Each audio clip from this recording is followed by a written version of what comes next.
I'd like to give a special shout out to my Asbantium level patron, Fallon Cortez.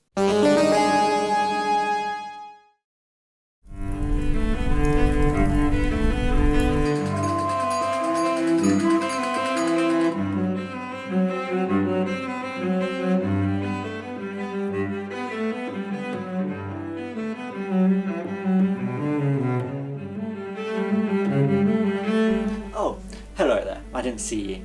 It's Christmas, the loveliest time of the year. But as with the last couple of years, there hasn't been a Doctor Who Christmas special, and it's something we have all sorely missed since the Chibnall era started. But now that it's over and that we're set to have plenty more Christmas specials, I thought in this last year I'd make my own. A few years ago I made Discord Writes Who, a community project where I got all my Discord members to write a bit of a Doctor Who story and piece it all together, and then we had some crazy editing going on and no one watched it, because that's great, isn't it? You know, lovely when that happens. But because I'm a madman, I decided I would do it again this year, but with a slight twist. So last year when we got all the Discord people to write the scripts, this time I thought I'd just get them to write prompts and then I would feed them into an AI story machine. I took countless prompts from my Discord server, so many that I couldn't even count how many, and I threw them into a wheel to select 7 of the best. And now, here with me, I have the 7 stories that you and the machines created. It's a wild one, I will preface that. It is a very, very wild one. So, since there is no Christmas special this year, I thought let's create an anthology of 7. Why 7? I don't know, it's a nice number, I like it. So, to begin with one of the most interesting prompts and most interesting stories we had, voice acted lovely by a all-star cast, just like all of these mini anthology stories. This prompt was every Doctor and companion from Doctor Who versus Michael Grade and the BBC. It came courtesy of Discord member Storm Jam Thunder, and the title the AI gave was Doctor Who versus the Corporation by Russell T Davies. And without any further ado, let's get this Christmas anthology underway in style. So I hope you enjoy this one, and I'll see you in a bit. In 2005, Doctor Who was being filmed in Cardiff by Russell T Davies. At this point, Doctor Who was still a BBC television programme, but Michael Grade, the Director General of the BBC, didn't like what he saw. Grade wanted to change everything about Doctor Who, including the Doctor himself. He thought that the Doctor should be a middle-aged man who looked like Hugh Grant and wore a grey suit. He also wanted to make the Doctor's companion, Rose Tyler, a ditzy blonde girl who was obsessed with fashion. Russell T Davies disagreed with this. He wanted to keep Doctor Who the way it was, but he was already in trouble with the BBC after making some very controversial remarks about religion on the Radio 4 programme The Media Show. Then something unexpected happened. Russell T Davies was sacked. Doctor Who, A Life in Time and Space by Russell T Davies. I was fired. That's right, I was fired! I'm not going to go into all the details here. There are plenty of books that tell you all about the fallout. You can read them if you want. I don't think I need to. But let me just say this. There were some very powerful people who did not want Doctor Who to remain the same. They didn't want me to make Doctor Who for BBC One. They didn't want Doctor Who to be on a Saturday night. They didn't want Doctor Who to be in 3D. They didn't want Doctor Who to have a laugh. They didn't want Doctor Who to be a children's programme. I know the Doctor is real, and I need his help to defeat Michael Grade. The Doctor must stop Michael Grade.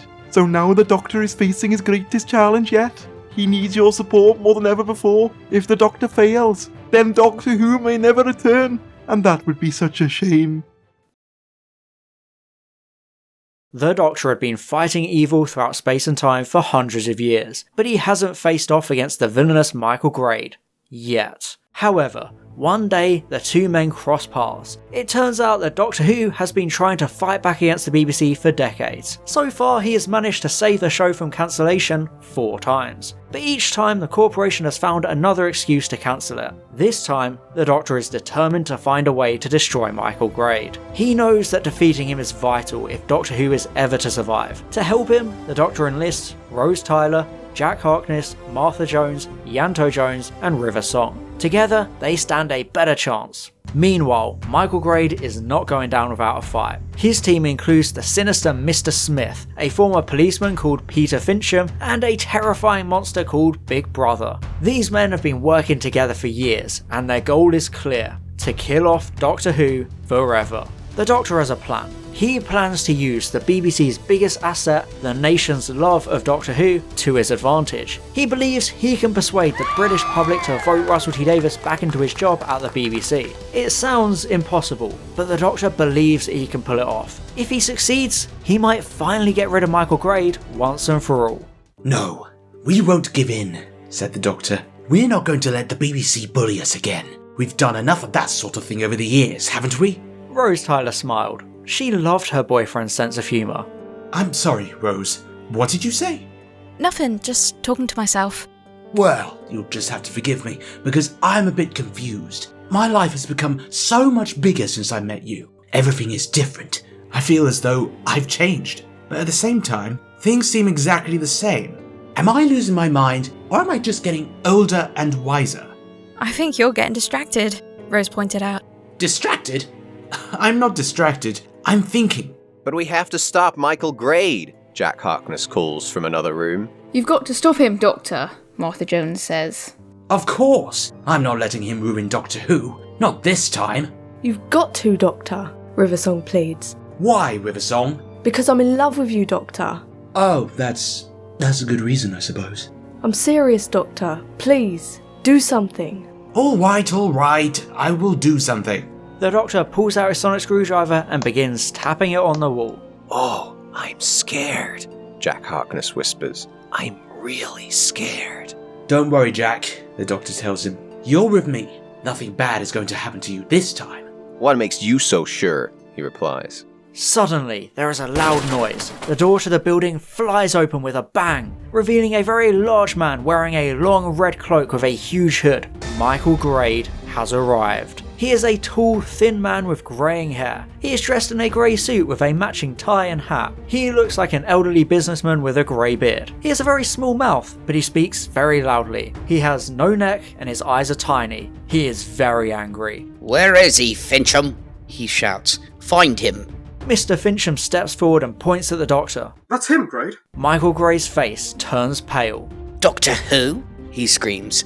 "Doctor Who!" Jack Harkness tries to run away but falls over. He struggles to get up but can't. He's too afraid. Martha Jones grabs her gun and aims it at the giant man in the suit. "Grade this," she says, and pulls the trigger. There is a flash of light. Grade gasps. He lifts his hands up to his head. He stares around. "Doctor Who? Doctor Who?" he whispers. Suddenly, the man in the grey suit appears beside the Doctor. He puts his hand on his shoulder. He smiles. He laughs. "Doctor Who?" the man repeats. Gray's voice is trembling with fear as he shouts, "Doctor Who? Doctor Who? Doctor Who? Doctor Who?"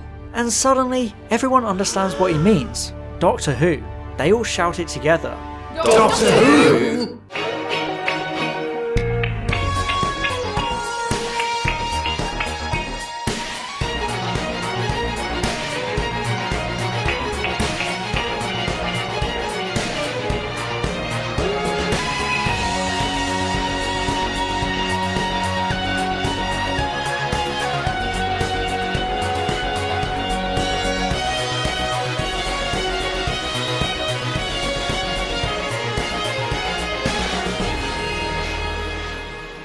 Wow, what an interesting story. Such an inspired choice of prompt.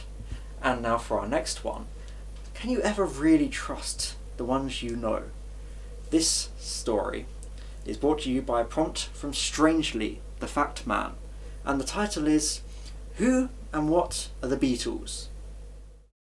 The first Doctor and the Beatles travel to an Antarctic research outpost during the year 1982, where they encounter an infectious shape-shifting monster, and slowly begin to go mad as they question their ability to tell friend from foe. They then discover that this creature is actually a disguised extraterrestrial intelligence that has been seeking for centuries to reach Earth. In time, the monster reveals its true identity as a giant brain-sucking tentacled monster which was once known on another planet as Doctor Who. It explains how it came to be trapped in the form of a man, and how it plans to use its hypnotic powers over human minds to conquer the Earth. As it tries to control the First Doctor's mind, he fights back by singing the song that caused the monster to become imprisoned on his own planet, I'm the Walrus. After battling, the two sides are reconciled when the Second Doctor arrives to help save the day with his sonic screwdriver. Ringo Starr helps out at the last minute by giving the monster the nickname Whovian, which means someone who is both obsessed with and deranged by the television program. He also gives it some good advice about how best to take over the world. Don't bother with the head, just eat your way right down through the body. Afterwards, the Doctor tells the story to his granddaughter Susan while she looks up at him in wonder. She asks if there really was a walrus, but the Doctor replies, No, but it could have been.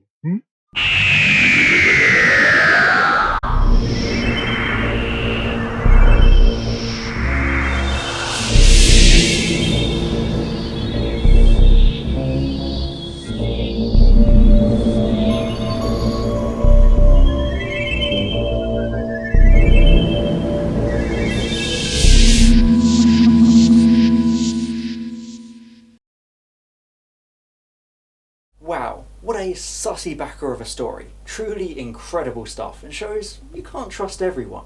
And of course, our next story comes from Lude, the People's Mod, over on our Discord, and it is called Revenge of the Pting. This is it, the Doctor said, gazing at the TARDIS controls in front of him. The end of the line. Not quite, Romana replied. She had a hand on the door lever. We've got quite a bit of a journey ahead of us. What do you mean? The Doctor looked at her in surprise. Romana gave him a wry smile. I'm afraid I'm going to leave you here, she said, but not because I don't like you. Really? I told you that before, Romana said. I am a time lady, and there's no denying it. There's a reason why I can never stay in one place for too long, or even spend much time with one person. I have to keep moving forward to see what's coming next. That's the nature of the Time Lords. I suppose that's fair enough, the Doctor said. I know, Romana said. She took a deep breath. I'm going home. But you were so happy here on Earth, the Doctor said. You've been there for nearly 2 years. You could have stayed for longer. Suddenly, the TARDIS shakes, throwing Romana down to the floor. The Doctor leaps up and looks around wildly. Then, he sees what has caused the disturbance. No! He cries, as a crack appears in the side of the TARDIS. It starts to grow bigger, stretching across the whole side of the console room. I think we should go, Romana says, backing away from the crack. No, the Doctor shouts. Not yet. We need to find out what's causing this. He looks at the crack again. It's like a doorway. A doorway to another dimension. But there's something else in there. Something alive. Well, if you're sure, Romana begins, but the Doctor is already moving towards the crack. I'm not sure, he replies, but I'm going to find out. The crack grows wider still. The Doctor puts his hand through it and then steps into the void beyond. He stands there for a moment, staring at the darkness inside. The Doctor has stepped into another world, and it's one he's not familiar with. For a moment he stands there, trying to take in his surroundings. It's dark and cold. A strong wind blows past him, blowing sand across the ground. Hello? The Doctor calls out. Is anyone there? Here I am! A voice calls back. The Doctor turns and sees a figure standing not far away. It's the Pting, dressed in a long robe. He holds a staff in his hand. So, you finally made it, the Pting says. And you brought friends with you. Friends? The Doctor asks. No, not at all. I'm alone. Just me and my trusty sidekick. What sidekick? The Pting asks. You're talking to yourself. Well, yes, the Doctor replies. I am, but that's just because I'm having a conversation with myself. That's very clever, the Pting says. Very clever indeed. But you see, I don't understand. If you are talking to yourself, then how can you have a conversation with yourself? Or is it that you are having a conversation with yourself and the rest of us are just listening in on it? I think I need to go and lie down, the Doctor said. This is all getting a bit much. You should probably sit down too, the Pting says. If you're going to have a conversation with yourself, it might be a good idea to sit down first. Right you are, the Doctor replies. He sits down on the sand. Now, where were we? He asked himself. Oh yes, the Pting. I don't suppose you remember me, do you? Because I certainly don't remember you. I remember you, the Pting replies. In fact, I remember you very well, and I'm afraid I have to say that you're not looking too good these days. Is that so? The Doctor asks. Well, can't argue with that. I mean, I've had a pretty rough time lately, haven't I? Being kidnapped by aliens, being trapped in a cave for days, running away from the TARDIS, being chased by an alien dog. Yes, I know, the Pting says. I heard about that. The Dalek dog, wasn't it? It was quite something, wasn't it? Quite something, the Doctor agrees. It certainly was. And then there was your little adventure with the Slitheen, the Pting continues. Did you ever find out what they wanted with you? No, the Doctor says, but I suspect it had something to do with them wanting to steal my brain. Well, if they did, I'm sure they would have found it quite fascinating, the Pting replies. What do you want? The Doctor asks. Why are you here? I've been walking around this desert for centuries, the Pting says. And now, suddenly, a Time Lord comes along. Centuries? The Doctor asks. But that can't be right. I thought you were made just recently. Yes, but I was created in the future, the Pting explains. 100 years from now. It's hard to believe, isn't it? 100 years is such a long time. But what about your creator? The Doctor asks. Where did he go? He left me here, the Pting replies. I think he got bored of me. Or perhaps he got tired of having to keep me on a leash. So you're on your own, the Doctor says. And yet, I have a gateway to your TARDIS, the Pting hints menacingly. You must let me through. Suddenly, the Pting leaps forward and bites the Doctor's shin. Ow! The Doctor cries out. He falls backwards onto his rear. That's for your constant badgering, the Pting snarls. Now hold on a minute, the Doctor says. You're the one who has bitten me. As he talks, the Doctor secretly grabs his sonic screwdriver, ready to stun the Pting. But the Pting is already moving away from him, heading towards the crack in the side of the TARDIS. You know, you really shouldn't be doing that. Why not? The Pting asks. I'm free now. I can do whatever I want. Well, I'm afraid I disagree with you there, the Doctor says. Suddenly, the Pting screeches and dissolves into goo. Then a large hole opens up in the sand, and a swarm of Pting comes pouring out of it. They surround the Doctor and begin to bite and claw at him. This is ridiculous, the Doctor cries. I've had enough of this. You're not getting anywhere near me. He flees through the crack and seals it just in time, turning to a confused Romana and simply saying, Well, that was fun.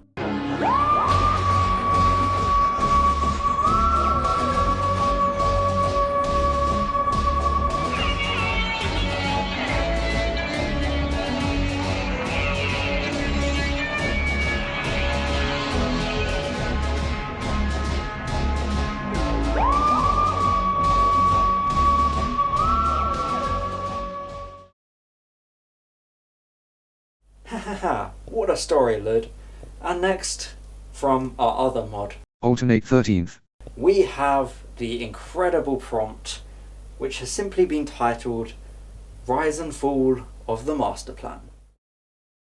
Kim Wexler leads an army of rabbits to murder the entire population of Italy, which is defended by the Second Doctor. The Second Doctor's head has been split open, and a great deal of blood is splattered about on his face and his clothing, but he fights valiantly for some time before being overwhelmed. When Kim Wexler takes the Doctor's place as leader, she declares that her followers are now the Masters of the Universe. Her troops begin to multiply in size with each new victory, until they number many thousands, and their numbers increase still more when they start eating their fallen enemies' flesh. They soon have conquered all of Europe and Asia, but then they encounter resistance from the Third Doctor, who was previously thought destroyed after his ship crashed in North America. This Doctor has had much of his sanity restored since his crash, and so he fights desperately against the growing rabbit horde. At last, he is slain, and the rabbits proceed to conquer all of the world except Australia, where there are only 2 human survivors. One of these is the First Doctor's son, while the other is a young woman named Amy Pond, whom the Doctor saved from death at the hands of the Daleks. After the conquest of Earth, Kim Wexler proclaims herself Queen of all things, and rules over the millions of rabbits. She makes them dig huge trenches through England, France, Spain, Germany and Italy, trenches which eventually become underground cities filled with people who can't be seen because they're not really there. Then, one night, the rabbits attack and kill Amy. As her corpse decays, it turns into a swarm of flying bats which devour every rabbit within reach. Soon afterwards, the bats fly off to Africa, India, China and South America, where they spread out across the whole continent and establish a new colony of bat rabbits. In due course, they conquer these continents too, and in turn, these colonies give rise to even larger ones, which eventually cover all of the world. The First Doctor's son is all that remains of humanity, reality. He wanders the Earth alone until he meets the Fifth Doctor, who helps him regain his memory. It seems that his father had been killed by the Master, who had also tried to kidnap his mother. The Fifth Doctor decides to take him back to Gallifrey to meet the Fourth Doctor, who will explain everything. However, just as they approach Gallifrey, they see a spaceship heading towards the planet from the direction of the sun. Upon closer inspection, they discover that it is the Sixth Doctor's ship. The Sixth Doctor, meanwhile, has discovered that his old enemy Rassilon has returned, along with his master,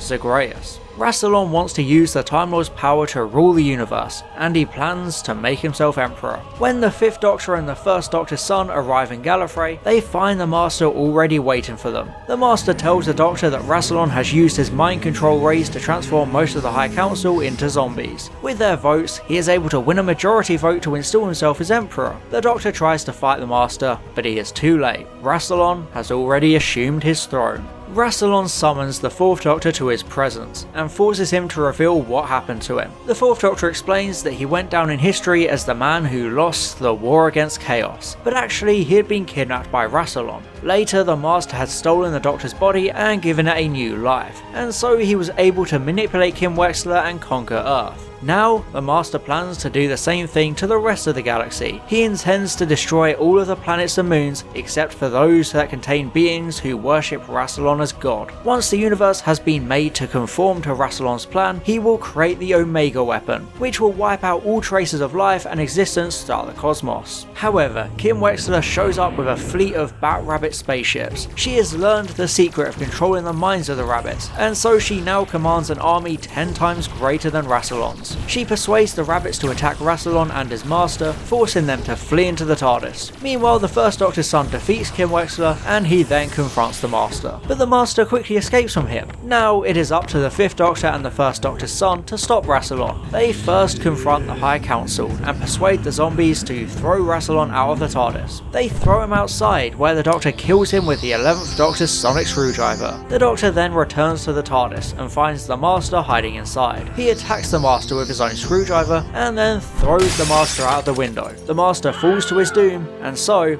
the Doctor finally succeeds in stopping Rassilon.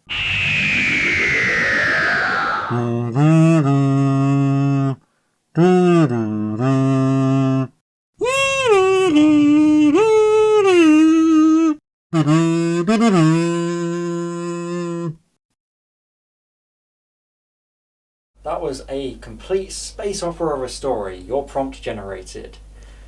And for our next incredible narrative, we go to the distant lands of tax fraud and UNIT, and mysterious aliens inside barns, because this is Death, Taxes and Time Lords from a prompt by Strangely the Fact Man.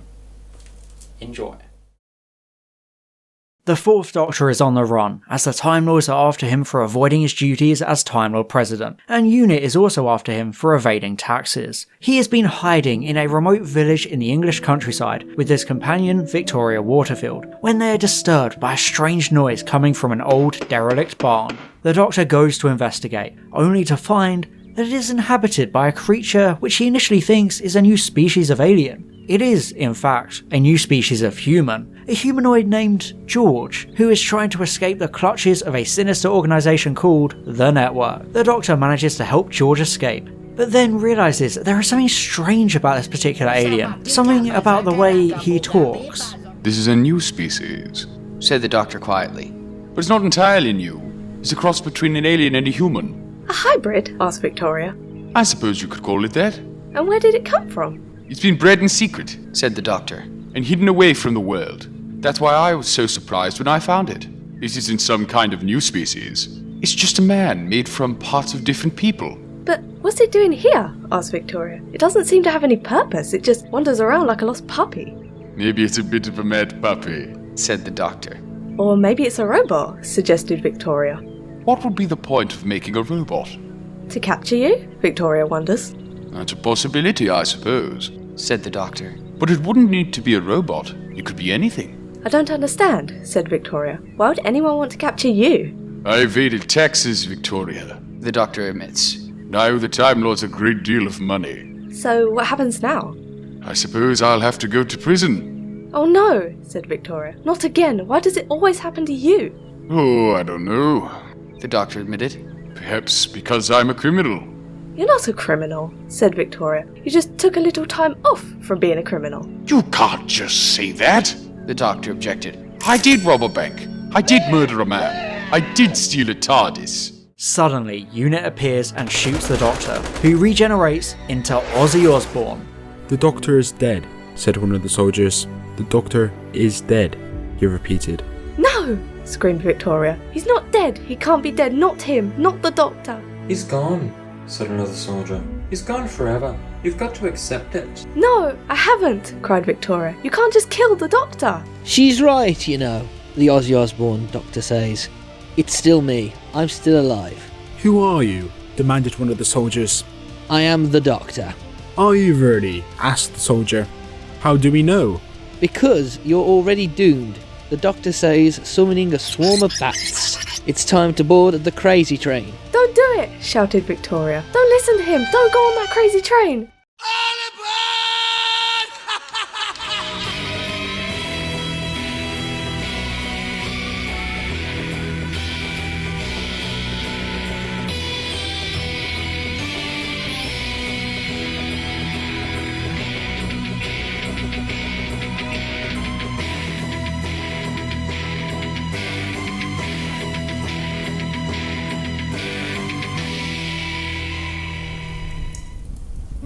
Yet another complete banger of a Christmas story, courtesy of my Discord followers. And now we have The Doctor Has a Hat, by this prompt by Dalek1J. So grab your mug, Gan, and get into the Christmas spirit, because this one's a whopper. There's nothing in this, you get a lead poison if you drink from it, but enjoy it.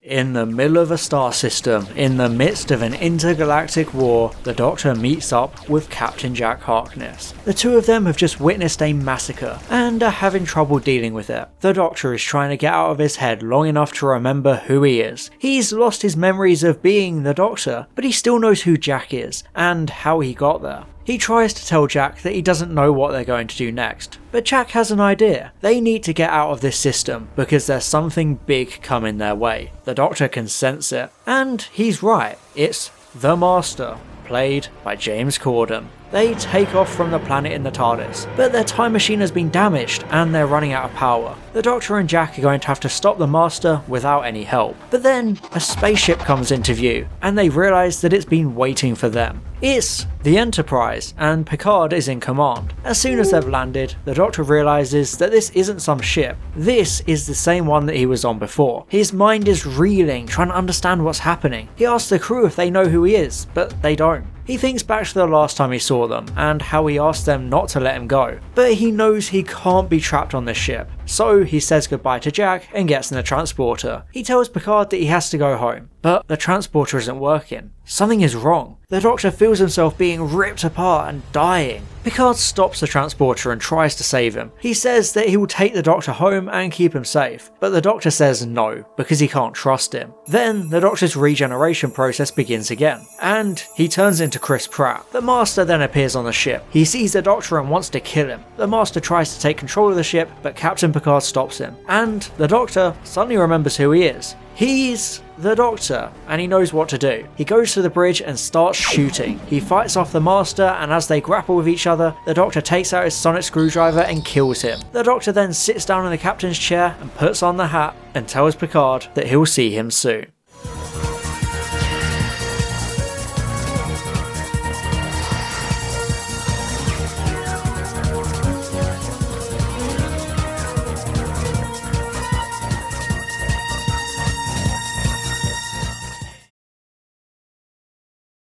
Wow, what a strange story that was. Truly bizarre.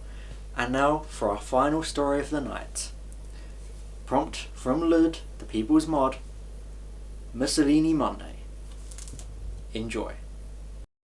The Doctor goes to Italy in 1933 to celebrate the Monday with his best friend Mussolini, but things start to go wrong once the party begins. The Doctor is arrested and thrown into jail, along with all the other foreigners. When he's finally released, he finds that the world has changed. There are no more free elections, only fascism. and a new dictator has taken over, and the Doctor must find a way to stop him. But where should he begin? How can he possibly stand up to a man like Mussolini? I think we'll have to do this the hard way, said the Doctor. No time for the usual sonic screwdriver trickery, I'm afraid. I don't even know if they still make them. He shook his head. It's like everything else, isn't it? A world without sonic screwdrivers. I've got an idea, said Martha. I could put on my dad's army uniform and you could wear one of those funny hats you always used to wear. Ah yes, the famous hat. A good idea. And I think we'll need a gun too. Oh yes, a gun. That's really going to help. Don't be silly. It's a secret weapon. But you don't even know how to use it. It's a secret weapon. That means I don't need to know how to use it. Yes, but there's no point in having a secret weapon if you don't know how to use it. That's not true. A secret weapon is like a magic wand. You just wave it and it works. Oh right, I'll give it a try. I was hoping you'd say that. The Doctor looked around the room. What's all this rubbish doing here? And why is there a dead body lying on the floor? It's a joke, said Martha. I thought it'd be funny. Very funny. You must have had quite a sense of humour in your day. Suddenly, they hear Mussolini's secret police trying to barge down the door. They duck out of sight and hide behind a pile of boxes. There's no time for jokes, said the Doctor. We've got to get out of here before they find us. The Doctor starts to look around, but he can't spot any other exits. There's no windows either. It looks as though they're trapped inside. Doctor, Mussolini shouts from the corridor. Come out, the Doctor! We know you're in there! Don't worry, we'll be fine, said the Doctor. We've got a plan. But what's the plan? I don't know yet. What do you mean? You'll see. Martha looks worried. Doctor, what's going on? The Doctor simply grins at her before pulling out his gun and pointing it at the wall. Oh, Doctor, said Martha. That's not a plan. That's just an excuse to pull a gun. Yes, well, you can't have everything. The Doctor shoots at the wall. That's a good idea, said Martha. Why didn't I think of that? Because you're a girl, that's why. However, Mussolini now knows where they are. He comes running down the corridor. No, Doctor, he says. I'll not let you escape. Sorry, my dear chap, said the Doctor, raising his gun, but I'm afraid that's not possible. I'm sorry, Doctor, said Mussolini. It seems you got me. Well, well, well, said the Doctor. What do we have here? A very large man and a very small man. Fascinating. Fascinating indeed. Please, said Mussolini. Put down your gun. You can't win at this fight. Oh, but I can. Let's see how much damage I can do. The last thing you need is for me to do some real damage. No, no, no. I'm going to shoot him in the leg. Then you'll know I mean business. Mussolini looks up at the Doctor. Hey, do you think I'm afraid of you, huh? He says. You're nothing more than a child playing with a toy gun. That's right, said the Doctor. I am a child, and that terrifies you. Yes, said Mussolini. It does. But I'm a big boy now, and I'm going to teach you a lesson, huh? He raises his gun. I don't think so, said the Doctor. Because if you're trying to shoot me, I'll just pull this trigger and blow your head off. Then we will both die, said Mussolini. And I'd want to be fair on anyone. Oh, I don't know, said the Doctor. It might be fun, and I'll certainly have a good story to tell the children when I get home. Mussolini laughs. A Doctor, he says. You really are mad. It's a pity you're not as good at fighting as you are talking. Oh yes, said the Doctor. I'm very good at talking. Very good indeed. Why, I could talk to a brick wall and it would listen. Whilst the Doctor is distracting Mussolini, Martha sneaks up behind the dictator. She pulls out her knife and stabs him in the back. Ouch! Shouts Mussolini. That really hurt. That's because you deserve it, says Martha. Why? Asks Mussolini. What have I done wrong? You hurt my feelings, the Doctor says, and that means you must be punished. But I didn't mean to, said Mussolini. I was only joking. I was just trying to be funny, huh? That's not funny, said the Doctor. Humour is a serious matter. Humour is what separates us from the animals. Animals can't laugh. They just bite each other's heads off. Yes. But that's only because they are stupid, said Mussolini. They don't know any better. I'm not stupid. You threw me in jail, the Doctor shouts angrily, accidentally shooting Mussolini. Oh, my dear chap, said the Doctor. I'm so sorry. That was an accident. You're a terrible man, said Mussolini. I wish I'd never met you. Doctor, Martha says, what have you done? He deserved it, says the Doctor. He tried to kill me. But we're supposed to be working together. We were going to save the world. That's right, we were. But I couldn't let him get away with hurting my feelings. Not after all these years. You know, I used to dream about this moment. I waited so long for it. But what about the timelines in the future? Martha asked as her arm begins to fade away slowly. Don't worry about that, says the doctor. We'll sort it out later. No, we won't. You're the doctor. You're supposed to be a good man. No, the doctor says. I have to take Mussolini's place now to save the future.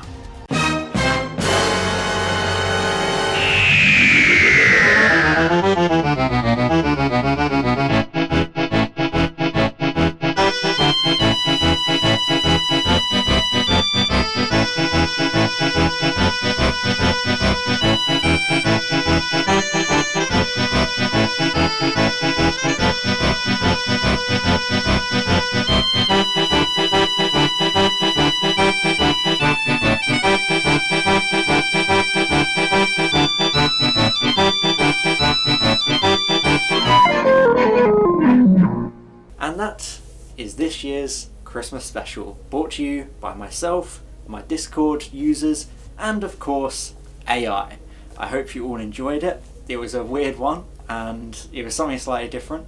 I hope you liked it, therefore. The last one was chaotic, this one was chaotic. If we'll ever do a third one, I have no idea how we'll ever do that. But yes, I hope you will have a very good Christmas. Obviously, last year without a Doctor Who Christmas special. They'll be back soon. That's good, right? Yeah, that's good, isn't it? Yeah, thank you all for a great year on the channel. One more video to come. Hope you enjoy that. And yeah, share this around with your friends. Of course, it took a lot of effort to make. So if you enjoyed it, I want to see other people enjoying it as well. Because this is a community project. I want to see the community loving it. So yes, thank you for supporting the Harbo Wholmes channel this Christmas and this entire year. And I will see you in the next video. Bye bye. And an extra special thank you to my Asbantium level patron Fallon Cortez, my Platinum level patrons Maximilian Foreman and Nyx Games, and all of my Gold level patrons Boots, Calvin, Daniel McCree, Daniel Shillito, Francois AK Line Vortex, Herna Furzog, and Luke_SY. Thank you so much for your support.